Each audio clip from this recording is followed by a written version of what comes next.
Hi, welcome to RD Bootcamp's podcast. Today it's titled Gut Instinct. We will be breaking down enteral nutrition. It's a tough topic and we're here to help. One of my favorite topics. I'm Kari Sharp. I'm the owner, founder of RD Bootcamp, RD Exam Prep Course, but I also have a private practice where I have a hospital contract and sometimes I will get an enteral nutrition calculation. Enteral nutrition patient. And hi, everyone. I am Anna Bisogno-Papa, fellow tutor and podcaster of RD Bootcamp.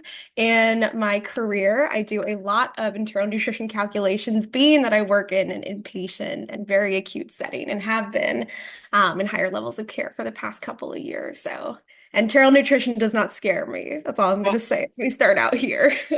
Lucky you. It takes me a little time to get back in practice, but I do Yeah, get the occasional patient and I actually sometimes use my own prep course to practice the calculations. absolutely. So today our podcast is we're going to start with some case studies. So Anna's going to present this case study. I'm going to present a case study. It will include those pesky calculations, those ones that we really, really have to remember for our exam. And we're going to end with some key items to remember, even include a few study tips in there. Absolutely. And like I mentioned, enteral nutrition can be scary. However, once you practice it, you do not have to be afraid of it. I have to say, and I have to do a humble brag, enteral nutrition was something I really struggled with, especially before I became a dietitian, before my internship. It was just the scariest equation in my MNT classes. But I have to say, now that I've gotten a little bit more experience in different types of higher levels of care, different types of disease populations, that calculation has stuck. So, listeners, this will stick with you hopefully by the end of our podcast, and if not, as you continue to practice for your RD exam. Yes. So let's talk about how do we determine if EN is the right choice for a patient. Now, like Kari mentioned, we're all going to go into some case studies today. We're going to talk about some two patient cases where they both need enteral nutrition. But how do we decide if this is the right choice? Well, you're going to see today, especially with my case, taking into consideration nutritional needs. Is your patient eating and meeting their nutritional needs orally? So that's our first consideration, right? Are they having an adequate intake? Are they intaking more than 75% of their meals?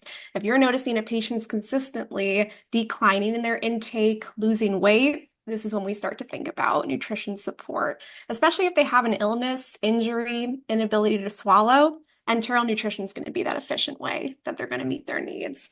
We want to talk about absorption ability. Can our patient actually digest and absorb? Do they have a functional GI tract?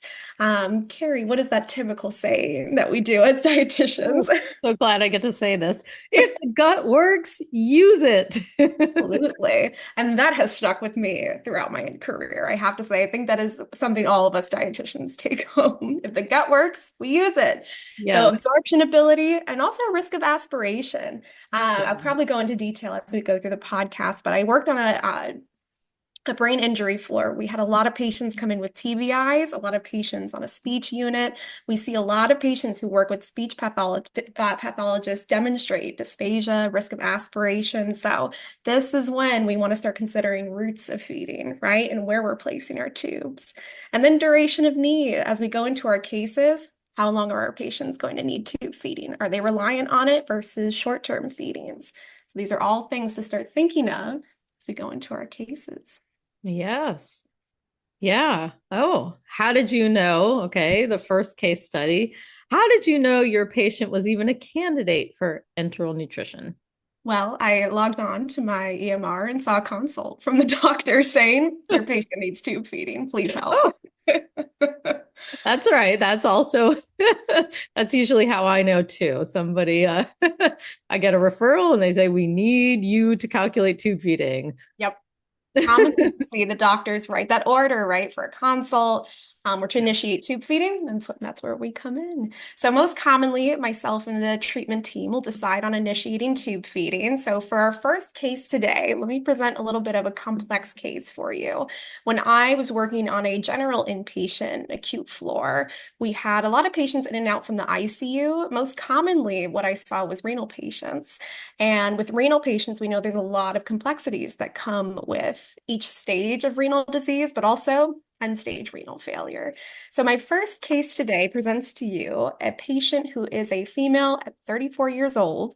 Our patient was admitted to the ICU, has been in and out of dialysis, and was transferred to our general med floor.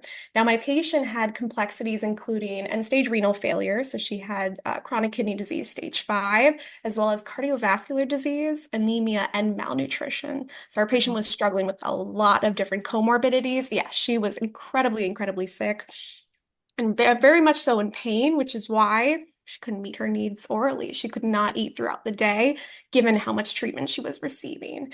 So I got a consult from the doctor to please help initiate tube feeding. Patient's not able to meet their nutritional needs, and she was pretty malnourished upon presentation. Even doing a nutrition-focused physical exam, our listeners start thinking of those signs of malnutrition. You could see the temporal wasting, clavicular wasting. We could see a lot of fat and muscle loss. So I knew this patient would A, need tube feeding to support their needs, and B, need a little bit of weight restoration too.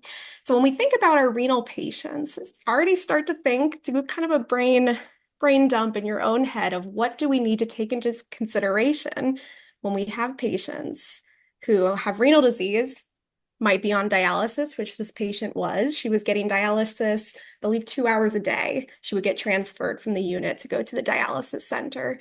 So, Kari, just to pick your brain and our listeners' brain, what are the things we have to consider when we think about our renal patients and starting tube feeding? Yeah, well, a couple things. First, in a private practice setting, usually I don't get them on dialysis. I get Yes. them pre-dialysis, so I'm trying to prevent it, and we'll have conversations about Yeah. protein and yeah, we'll look at labs and phosphorus, potassium. But in a tube feed, it's a little different because you're using a formula. Yep. Yeah, so we might have to, well, for your patient, you might have to consider what you just mentioned, that 2 hours that they're leaving dialysis, they're not going to be fed, are they? Yep. That's Exactly. right. That's a 2 hour window. We're like, wait a minute, we Yep. have to consider that in the calculation. Ooh, Yep. the type of formula, because you just told me your patient has renal disease. Yep. So it's not a standard formula. And other possibilities might include if the patient is on a fluid restriction or maybe hydration needs, is what I can think of. Absolutely. And for our listeners, think about too what else you can think of when it comes to considerations for our renal patients. But you're exactly right. We have holding times for dialysis, the type of formula. Think about how many formulas are in all of your heads, how many you've had to memorize, how many you've seen in your internship. I'm sure, Kari, you and I could list a ton. But when we think about renal, I always think about specific renal formulas, especially when they're on dialysis. We're going to need high protein, high calories, and possibly electrolyte replenishments. Now, when we think about someone who's in kidney decline or kidney failure, we might use Novosource. That's the one I'm thinking of. Have you heard of Novosource before, Kari? I have heard of it. Yes, exactly. I mean, when I see a patient, it's usually some form of oral nutrition shake that they can drink in a different Yep, brand, different types. But yes, exactly. I have. How did you even choose NovaSource for your patient? Absolutely. Well, like you mentioned, there's so many you could drink orally, you could do supplements, and then there's tube feeding formulas. So our students might commonly see, like I know Nutrin is a common shake, or Nepro with Carb Steady if a patient has like a comorbidity like diabetes. But Yeah. for my patient, because we're on dialysis and we're in CKD stage 5, we're going to need some higher calories for that formula, high protein intake, so a higher protein formula, different than when our patients are on more protein restricted diets, right? And more progressing CKD stages before stage 5. And also, I'm thinking about electrolytes. We know with dialysate and going through dialysis, our patient's going to be losing a lot. So if they're losing a lot of fluids, we're going to want to replenish those electrolytes, opposite to what you think if they're not on dialysis. And I point that out because there's a huge difference between those two. So when we think about Nova source. This is going to be a 2.0 formula. Now, even thinking about units as we start to enter our calculation brains, 2.0 is kcals per mil, right? We're thinking about kcals per mil. So when we think about a high protein formula like Nova Source, it's going to help our patients on dialysis. Now, throwing a question at you, Kari, why might we need higher protein in this type of stage versus if they're not on dialysis? Yeah. And I have just kind of switched my brain. In private practice, somebody comes to me and I'm trying to Yeah. prevent renal disease and we're lowering protein. So Yes. when I send them or I'll have to calculate a tube feed at some point or I'll send them to you inpatient. Yes. It's kind of the other way around. They're on dialysis and now we have to increase protein Yes. because it's getting removed with the waste. So there's a higher need for protein. And maybe they're not exercising, or maybe they're not eating enough to kind of keep the muscles built.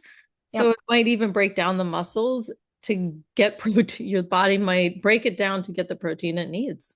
Exactly. So preserving the muscles and making sure they have enough protein to do so. Exactly. So for our listeners, we have a high protein, high calorie formula at 2.0 kcal, right? So when we're thinking about a tube feeding prescription, let's think, how do we calculate their needs per day? How do we calculate the mils per day, the rate that this patient's going to need?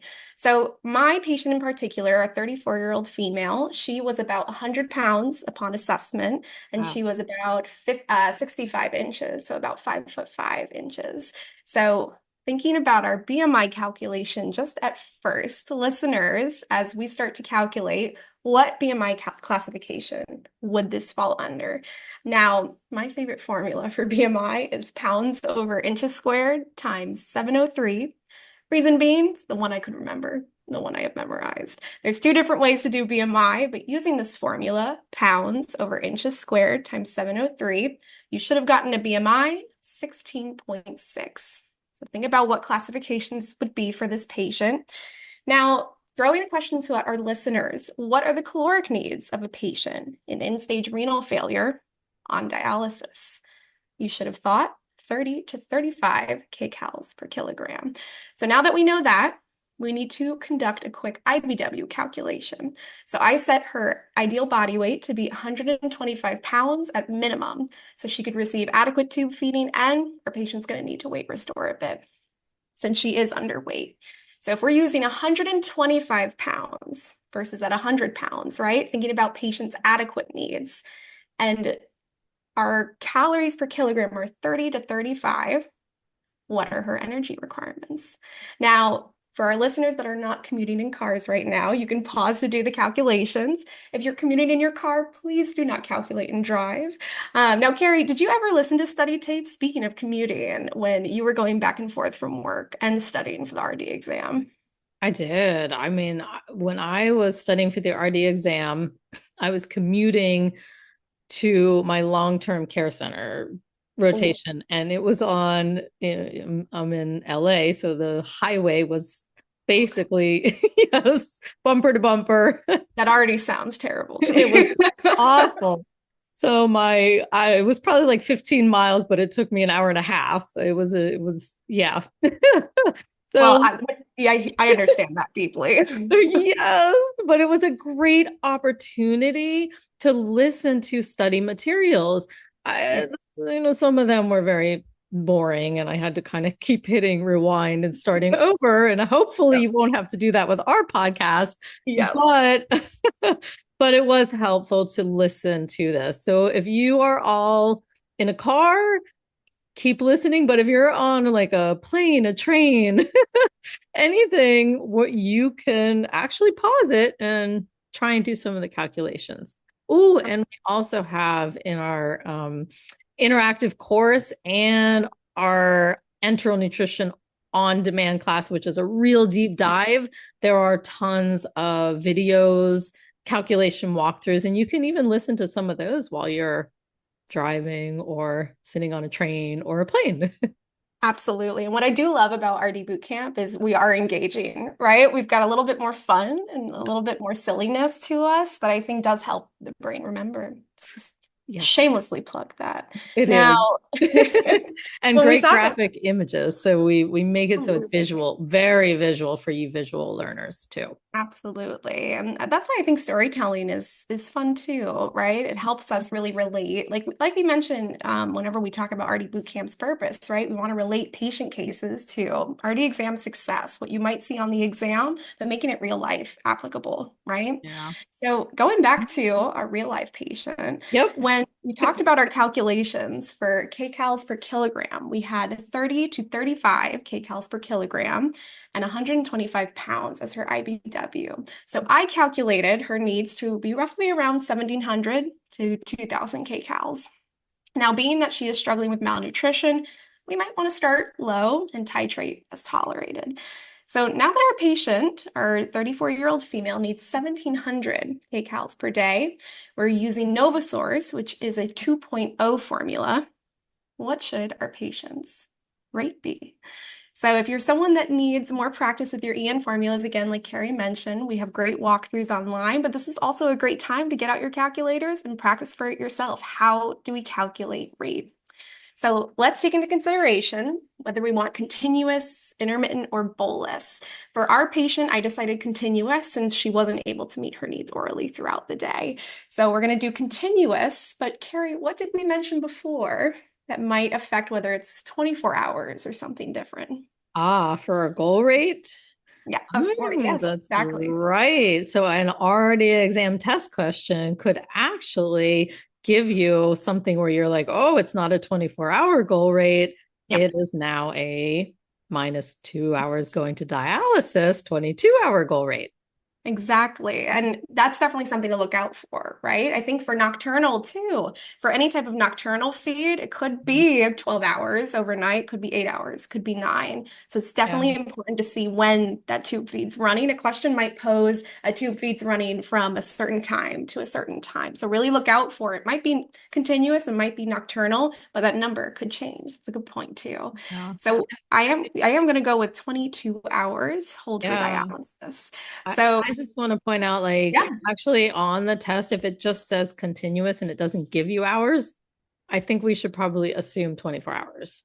I like that too. And I think Yeah. that's a pretty standard too from what I've seen that if they don't mention specifics, we'll go with 24 We got hours. to assume. Yeah. Yeah. Exactly. So like our typical continuous at 24 hours for our patients that need to hold for, and it could be dialysis, could be surgery, they could be getting an x-ray, right? So we might need to have that buffer time and a little bit more increased formula. Yeah. So if we're talking 1,700 kcals with a 2 formula, we're going to get 850 milliliters for our volume. So again, we're taking kcals, dividing it by the concentration of the formula at 2 to get 850 milliliters. With our 22-hour continuous feed, we're going to divide that. So 850 divided by 22, we're going to get 38.6 milliliters per hour. I have Something a I do, question. yeah, Sorry, I didn't mean to interrupt you, but why is the milliliters a lower number than the kcals? It was absolutely. 1,700 kcals, but only 850 milliliters. Absolutely. So volume is different than concentration, right? And Ah. actually, I noticed that tripped me up whenever doing calculations. And I notice a lot of students ask that question too, Carrie. So thank you for asking. Mhm. Volume will be lower than your calorie needs. Now think about going opposite way. If a question asks, all right, our patient needs a total volume of 850 milliliters, well, how would you find out how many kcals they have? Multiply it by the concentration of the formula. So if you have an Osmolite 1.0, a NovaSource 2.0, Gevity 1.2, those numbers are how you're going to get your kcals for the day. So 850 volume, but multiply that by 2, 1,700 kcals per day. It's a Makes great sense. question, Carrie. More concentrated the formula is, the less fluid it will be. Mhm. Exactly, Yeah. exactly. And that's when we get into the beautiful talk of osmolality and concentration for our Yes. formulas. A future podcast. Future podcast on osmolality. Now, sometimes in the inpatient setting too, and on the RD exam, they might round up, right, for consistency and standardization. So 40 milliliters per hour would be an appropriate answer as well for our listeners here. So this may pop up on the test. Your answer may be a rounded number. Well, great work, y'all. If you're following along, I know this is a more complex case that I posed to y'all, but I think it's good. Calculating BMI and IBW is something very common we experience when doing enteral nutrition. And calculating that goal rate is probably one of the most important things I want us to take away from my case. Now, I didn't mention route of feed at the beginning, but I do want to note we could use an NG tube or a PEG tube depending on the chronicity of this patient's case. So at first I initiated an NG tube, but let's say this patient continued to not be able to feed orally. Let's say we try to introduce solid food throughout the day. We might want to transition her to long-term PEG tube or percutaneous endoscopy. So we'll talk a little bit more about our routes of feeding at the end and do our little summary. But Kari, now that we've done a quite challenging case at first, let me throw it to you. What do you see in the outpatient setting? We see a little bit more acute and complex cases in inpatient, but I'm curious what you've seen in outpatient. That is a great question. I would say that if your patient ends up on a peg tube, they'll I'll see your patient in a few in Exactly. in 4 to 6 weeks. Exactly. Um, yeah. More the cases that I get are patients on a peg tube, not an NG tube. Those tend to be more Yeah. hospital settings. So I'll get a patient who's been on a peg tube for a while. It could be an adult, it could be a child. Sometimes I'll get pediatrics, maybe like if the child has a growth spurt. But we're going to talk about one of the patients that I had that the patient was on a peg. They had type 2 diabetes, but the patient decided to kind of take a little ownership of their life. With the PEG, you're out and about and you're living your life. So this patient decided, I have diabetes and I want to start exercising a little. So the patient increased his physical activity to about 3 walks a week. Like it was more than what he was doing before. But he lost a little weight. Mm. Yeah, so if you're feeding at the same rate, you're overfeeding, and that has a lot of risks too. Yep. So our patient lost a little weight, and his formula needed to be recalculated. So the doctor sent a referral and said, "Hey, can you recalculate the feeding because our patient doesn't weigh what they Yeah. weigh before?" And that's a factor, right? Because it depends how many calories a patient needs, because Yeah. based on our Mifflin-St. Jean calculations, height, weight, and age.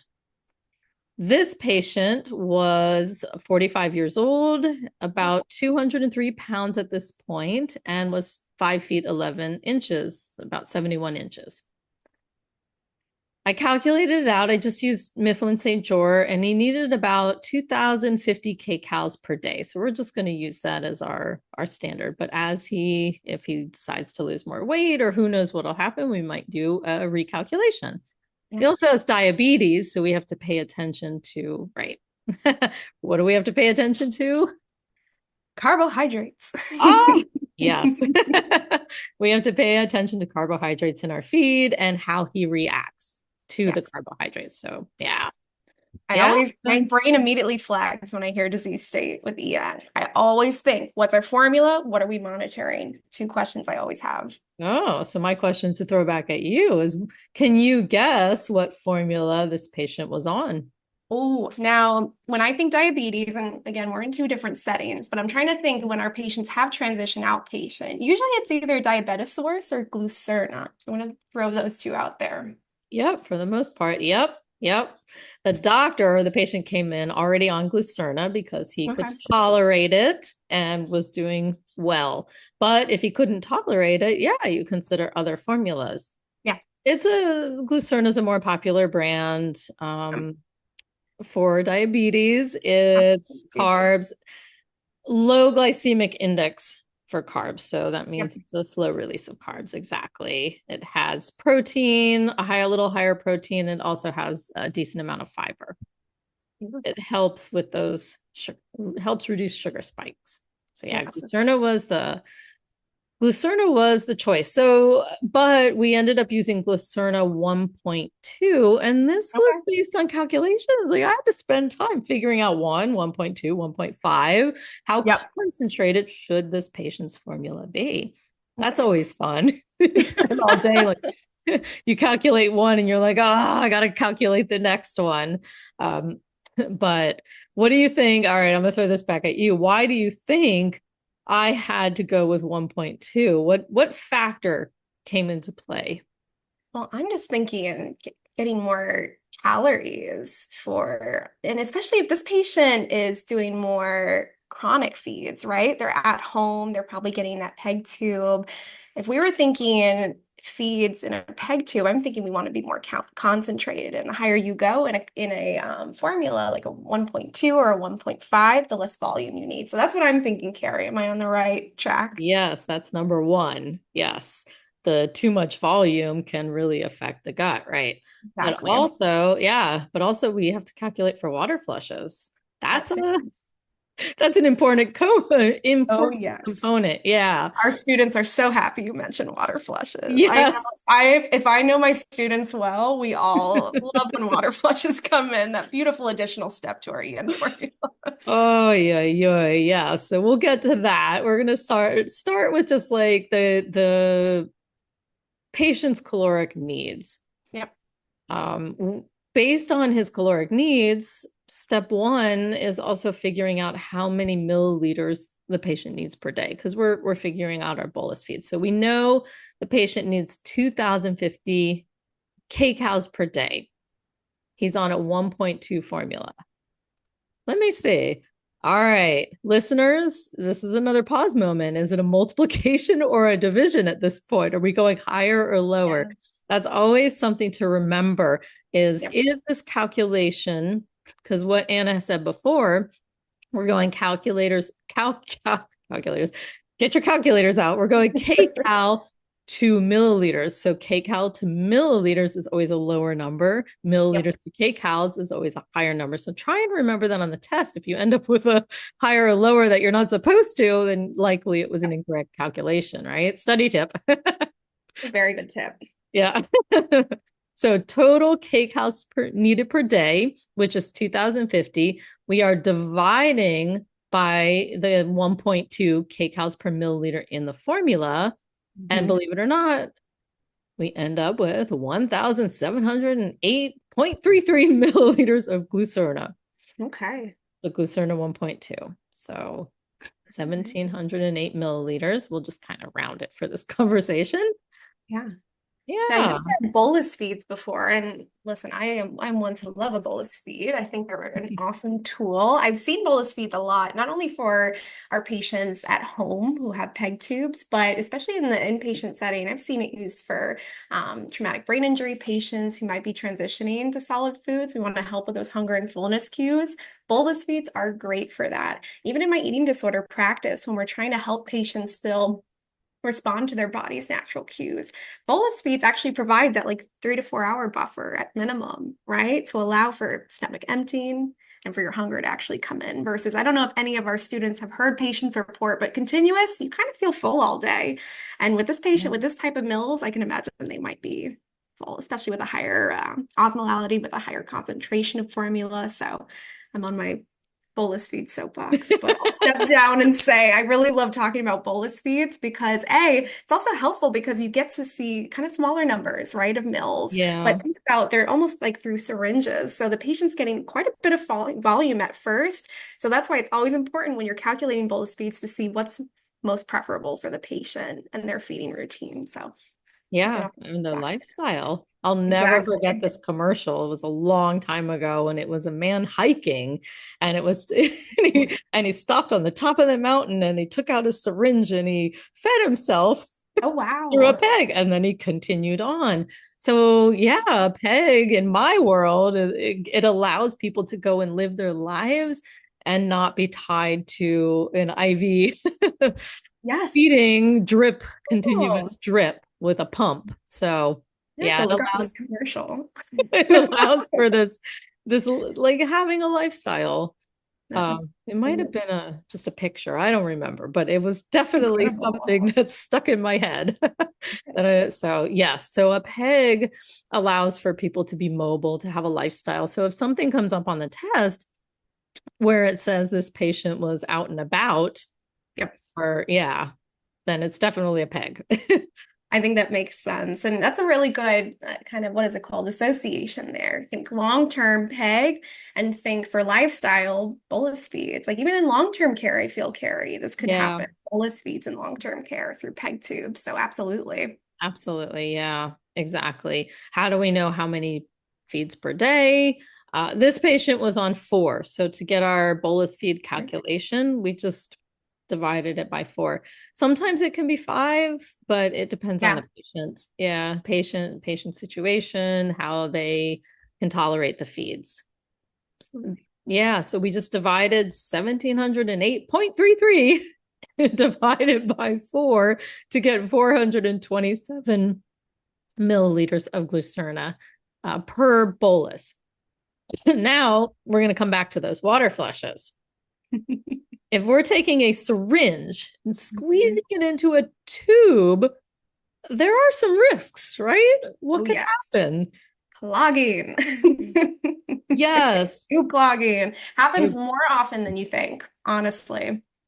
Yeah, so it is very, very important. And this is where that calculation came in, is we need enough water before and after to clear the tube, to keep it Yep. clear, to prevent clogging. And we also need to keep the patient hydrated. Yep. So we can't just calculate 4 feeds per day and go, oh, this is how much they need. We have to also consider, wait, this is how many calories they're getting. So we have to subtract the 2050 milliliters per day because it's 1 milliliters per kcal that the patient needs.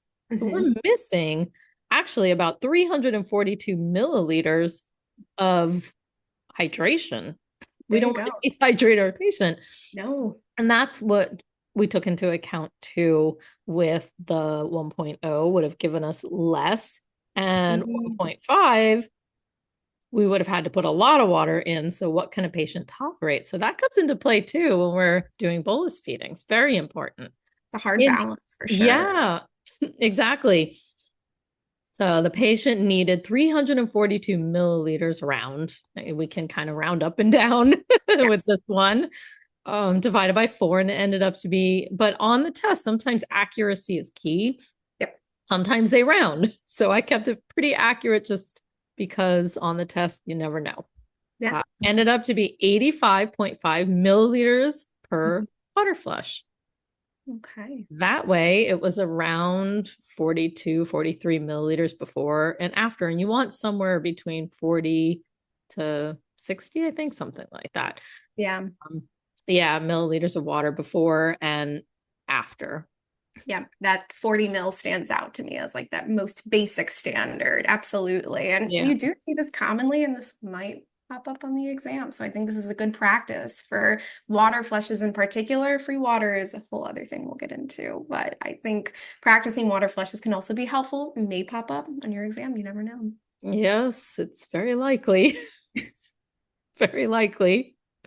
Yes, another likely thing that could come up is you are given a formula and you need to figure out how many carbs the patient is getting, Yep. especially if your patient has diabetes. Yes. Yeah, this is a good pause moment. See if you guys can figure out what your ratio factor is, because the test is going to say this is how many carbs, grams of carbs or grams of protein and grams of fat per patient. But it's so easy if you just create your ratio factor, then you multiply it by whatever grams and you can quickly calculate it. So Yeah. maybe you listeners can pause here and see if you can figure out your ratio factor. It's a And very, yeah. this ratio factor is helpful for me because you could easily convert any grams of carbs, protein, fat, and fluids too. You can use this for fluids when you're trying to figure out, compared to the formula, the bottle that they're getting, how many mils they're getting, how much are they actually going to get from their tube feed. Exactly. Okay. Well, I guess we should backtrack a little bit. What is a ratio factor? What in the world am I talking about? What does that mean? Yep. Yeah. What it means is the formula has a certain amount of calories and it has a certain amount of milliliters. So you have to figure out how many calories per liter of formula. So in a 1.2, you start by multiplying that by 1,000 milliliters. And so it's 1,200 calories in a liter of formula. Mm-hmm. The patient, though, on the other hand, doesn't need 1,200 calories. They need more. So how Yeah. do you figure out how much more the patient needs, right? So we have a liter, and the ratio factor is how much more. That's answering that question. So take the kcals the patient needs, 2,050, and you divide that by the 1,200 calories in the formula per liter, and you get 1.71. So 1.71 is your ratio factor. That is like if you put a liter on a shelf in front of you and you put another liter, but you dump out the 0.3, that's how much you're giving your patient, the 1.7.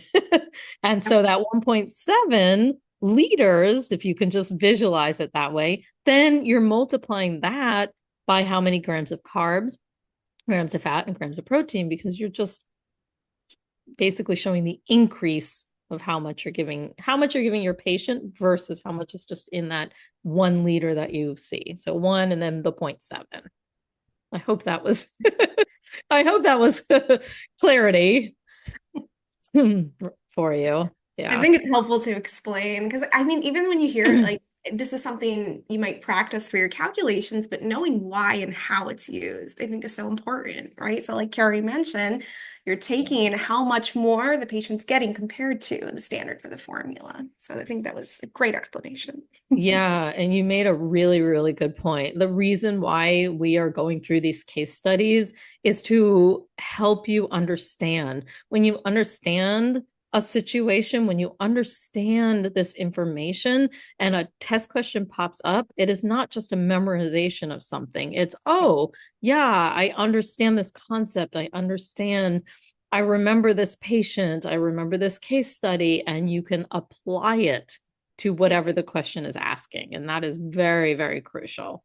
Exactly. I couldn't agree more. Often than not during the exam, I was thinking, okay, how did put this into practice prior? How did I do this EN calculation during my internship? So, absolutely. Yeah, I am going to recommend that any topic that you don't truly like, you don't understand it or you're trying to understand it, put it in a practical setting. Ask somebody, maybe you know somebody who has the condition, or create a case study yourself and really walk Yes. yourself through it to really understand it. Then you'll answer that test question. Absolutely. I tell my students that all the time. Create your own case. Doesn't it could be something you experienced or creating a question yourself like we do, right? As we create the Mhm. content for RD Bootcamp, we're creating cases. And it helps me even when I create cases for myself because again, it's that real life application. Absolutely. Yeah. And the ones we talked about today, just full disclosure, they're hypothetical. They're a Yes, combination of a lot of our patients that we've had. We just sort of exactly. mushed them together and made one patient. Exactly. But I think your case was great, Carrie, just in opposite to mine of showing on the outpatient side what we might commonly have to think through when we're thinking about patients versus in the inpatient acute setting, what we might see as well. And all topics could be covered on the exam. So I think it's important that we talk about it from renal patients to diabetes to other complex conditions. There's a lot of different things to take into consideration. It is. And you had to consider protein, and I had to consider more the carb side. So Yeah. that's where different formulas come into play. Yeah, very, very different. And it's very important when you're feeding a patient to make sure you get the Yes. correct one Yes. We and want be to make sure aware our of these. patient's adequately fed too. Yes, yes. Okay. And And for it's a test important. question, you want to make sure you Yes. know you've got your disease state, you've got your type of formula correct. Yeah. Exactly. Yeah. So we wrap up every episode. Thank you for listening with a key items to remember. This one, we have something called a brain dump study technique. Mhm. So if you're not driving and you're sitting and listening, pause again and go grab maybe a sheet of paper or open up a Word doc or whatever it is, however you, or open up a spot in your head and think, okay, this is where it's going. And use the who, what, where, when, and how for this one. So think about who, think about the for who, think about the types of patients who qualify for enteral nutrition. So each time we kind of talk about one, you can pause and write it down, or you can just use this technique for all sorts of disease states or things you have to remember when dealing with patient care. All Yeah. right, so who, think of the type of patients who qualify for enteral nutrition. I'm going to ask Anna. Yes. Who qualifies? Well, someone with a functioning gut, right? If the gut's working, we can certainly use it for that.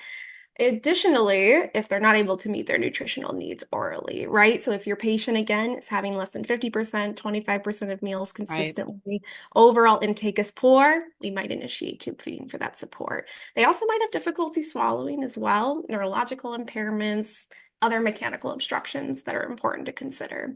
And I think about a lot of, in my career, I see a lot of critical illness, right? So recovery after surgery or conditions like cancer, trauma. If a patient's demonstrating insufficient needs due to these conditions, tube feeding would be appropriate. And I think about, especially when we think about critical illness, I think about for my TBI patients or stroke patients, anyone with malnutrition might need tube feeding, as well as most commonly, and I actually have seen, I had a patient that I actually did a case study on for my internship who had esophageal cancer. So I think about head, neck, throat, tongue cancers, especially anything affecting that oral and esophageal Yeah. route.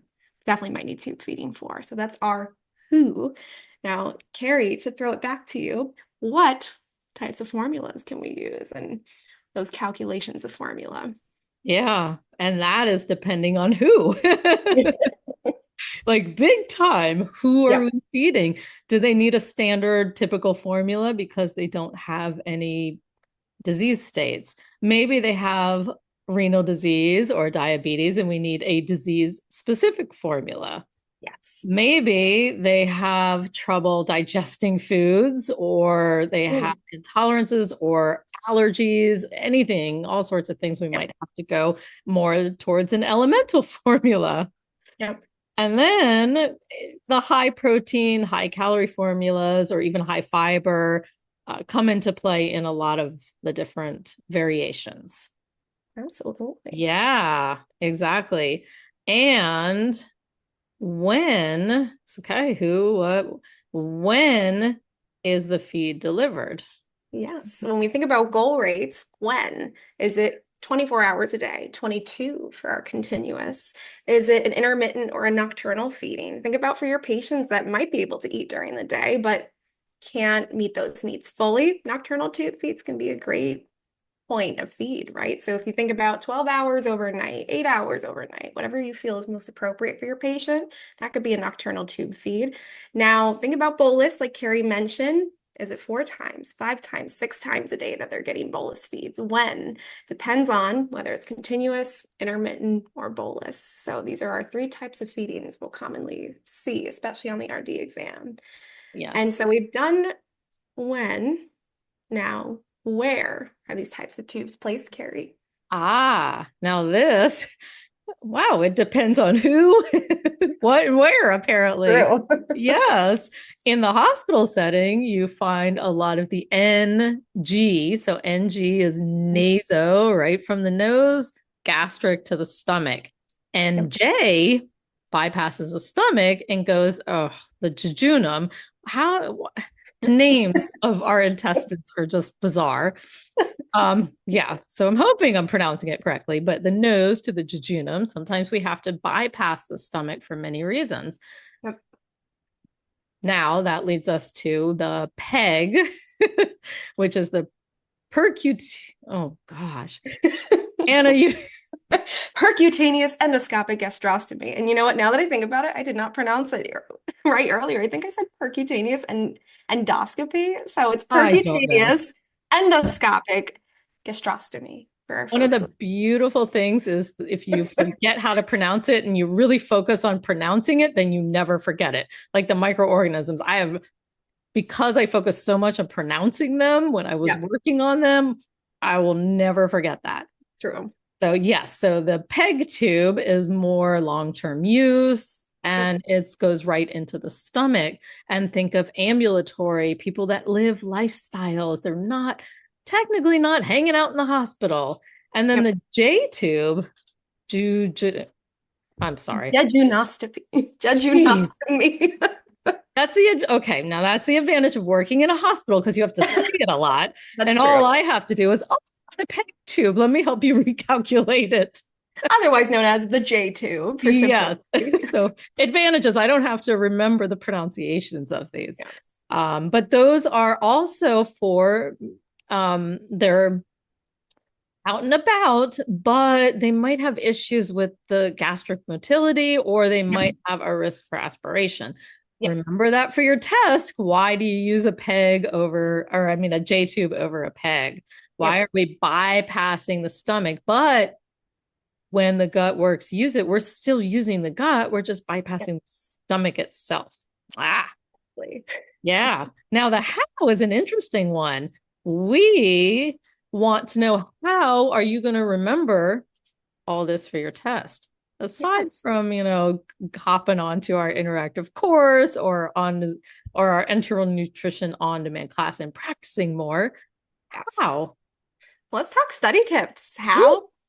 With some yeah. study tips. Come up with a fun mnemonic. A mnemonic is like a silly story, right? That helps us to remember. The sillier, the better. So Yes. let's make a silly one, even just thinking for peg versus J-tube. Let's say, I think like Jejune, I think June, right? So if we're thinking of names to associate, June, Good so idea. our person June has aspirations. So think J-tube is associated with risk of aspiration. So June has aspirations and Peggy, hint, peg tube, does not. So if they mention risk of aspiration on the test, it's a J tube. If they do not, we can use a peg tube. So June has aspirations and Peggy does not. So that's our fun mnemonic to Ah, practice.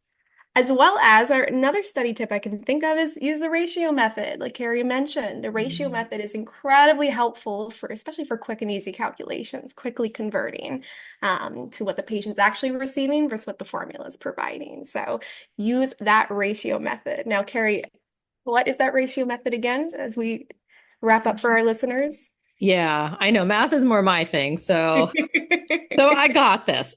It's the kcals in your formula Yeah. times the kcals per milliliter in your per liter of, oh my gosh. The 1.2 kcals in your formula. I know Yep. I've got this. Times your 1,000 milliliters. So you're getting your 1,200 kcals per liter of formula. So remember, kind of like picture in your head, create visualizations. I guess my study tip would be create visualizations. So I'm looking at a liter and I'm looking at less than a liter. So a liter plus. How am I going to figure out what that liter plus is? So Yep. I've got 1 liter, that's 1,200 kcals.